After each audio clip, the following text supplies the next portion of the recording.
शांति।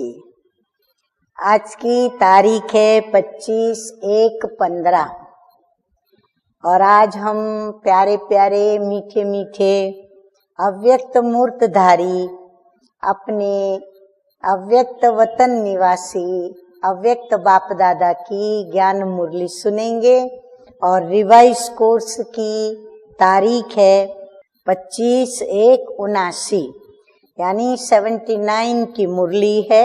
आज की मुरली का शीर्षक है सम्मान देना ही सम्मान लेना है। किसी को रिस्पेक्ट और रिगार्ड देना ही रिस्पेक्ट और रिगार्ड को प्राप्त करना है। मीठे मीठे अव्यक्त बाप दादा कहते हैं कि आज भाग्य विधाता बाप सर्व भाग्यशाली बच्चों का विशेष एक बात का आदि से अब तक का रिकॉर्ड यानी लेखा देख रहे थे। कौन सी बात का? तो रिगार्ड का देख रहे थे। रिगार्ड का, सम्मान का हमारा रिकॉर्ड क्या है वो बाप दादा देख रहे थे। रिगार्ड भी विशेष ब्राह्मण जीवन के चढ़ती कला का साधन है। जैसे अन्य दिव्य गुण होते हैं ऐसे यह भी एक ईश्वरीय गुण है जो बहुत पावरफुल है, जो हमें उन्नति की ओर आगे बढ़ने में सहायक बनता है। तो जो रिगार्ड देते हैं वही विशेष आत्मा वर्तमान समय और जन्म जन्मांतर भी अन्य आत्माओं के द्वारा रिगार्ड लेने के पात्र बनते हैं। बाबा कहते हैं जो रिगार्ड देता है ना, तो रिगार्ड वही दे सकता है जो देही अभिमानी हो, जो सर्व को एक समान प्यार भी करता हो, जो हर एक को अपना समझता हो, वही रिगार्ड दे सकता है। तो बाबा कहते हैं जो रिगार्ड देते हैं वो वास्तव में रिगार्ड वर्तमान में देते, परंतु वो वर्तमान और भविष्य जन्म जन्मांतर के लिए बाबा कहते हैं कि वो अन्य आत्माओं के द्वारा रिगार्ड पाने के पात्र बन जाते हैं। बाप दादा भी साकारी सृष्टि पर पाठ बजाते आदि काल से पहले बच्चों को रिगार्ड दिया। बाबा कहते हैं कि साकार में ब्रह्मा बाबा ने भी क्या किया, आदि से लेकर के ब्रह्मा बाबा ने भी बच्चों को पहले रिगार्ड दिया। अपना पूरा सब कुछ किसके नाम विल कर दिया? बच्चों के नाम पर विल कर दिया। तो बाप दादा भी साकार सृष्टि पर पाठ बजाते आदि काल से बच्चों को रिगार्ड दिया। बच्चों को स्वयं से भी श्रेष्ठ मानकर बच्चों के आगे समर्पण हुआ। पहले बच्चे, पीछे बाप। बच्चे सिर के ताज बनते, बच्चे ही डबल पूज्य बनते और बच्चे ही बाप को प्रत्यक्ष करने के निमित्त बनते हैं। बाप ने भी आदि काल से रिगार्ड रखा। बाप ने भी क्या किया? फिर ऐसे बाप का रिगार्ड रखा। ऐसे ही फॉलो फादर करने वाले बच्चे आदि काल से अपना रिगार्ड का रिकॉर्ड बहुत अच्छा रखते आए हैं। हर एक अपने आप को चेक करो कि हमारा रिकॉर्ड अब तक कैसा रहा।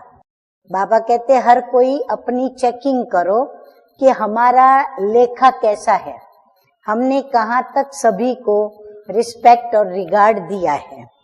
अच्छा, मीठे मीठे बाप दादा अभी याद प्यार देते हुए कहते हैं ऐसे सदा बाप को फॉलो करने वाले आज्ञाकारी, फिर वफादार, फरमान बरदार, सदा महादानी वरदानी अर्थात विश्व कल्याणकारी, हर आत्मा को रिगार्ड देकर आगे बढ़ाने वाले सदा शुभ चिंतक आत्माओं को बाप दादा का याद प्यार और नमस्ते।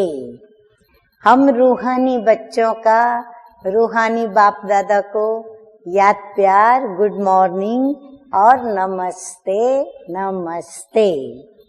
आज का वरदान सुनेंगे।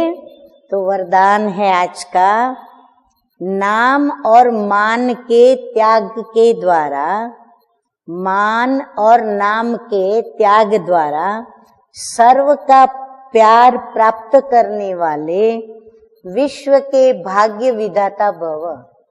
हाँ, विश्व का भाग्य वही लिख सकेंगे जो स्वयं का त्याग करेंगे और दूसरों का भाग्य लिखेंगे।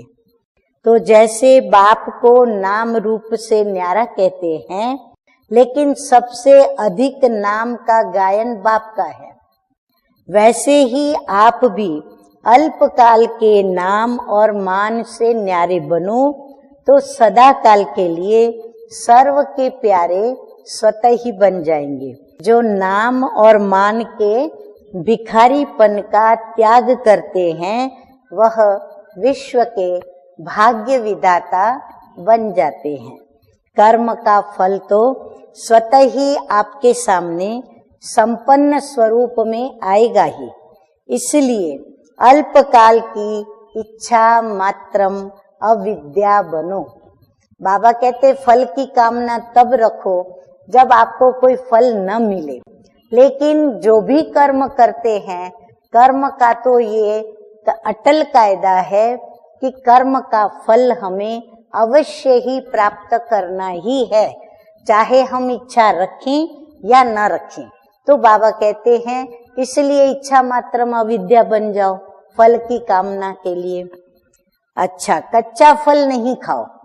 बाबा कहते कच्चा फल नहीं खाओ, उसका त्याग करो तो भाग्य आपके पीछे आएगा। कच्चा फल खाना माना इधर कर्म किया और यहाँ हमने सभी से मान और प्रशंसा की इच्छा रखी और मान शान और सम्मान हमने स्वीकार किया। यदि यहाँ स्वीकार किया, त्याग नहीं किया, तो बाबा कहते हैं भाग्य बना नहीं पाएंगे, न स्वयं का बनाएंगे, न हम अन्य आत्माओं के लिए भाग्य विधाता बन पाएंगे। अच्छा, स्लोगन है आज का, परमात्म बाप के बच्चे हो। हाँ, परम पिता परमात्मा बाप के बच्चे हो तो बुद्धि रूपी पांव सदा तख्त नशीन हो। हाँ, तख्त की और ही कदम आगे बढ़ते चले जाएं और तख्त नशीन बनने के लिए ही हमारे कदम हो। अच्छा, ओम शांति।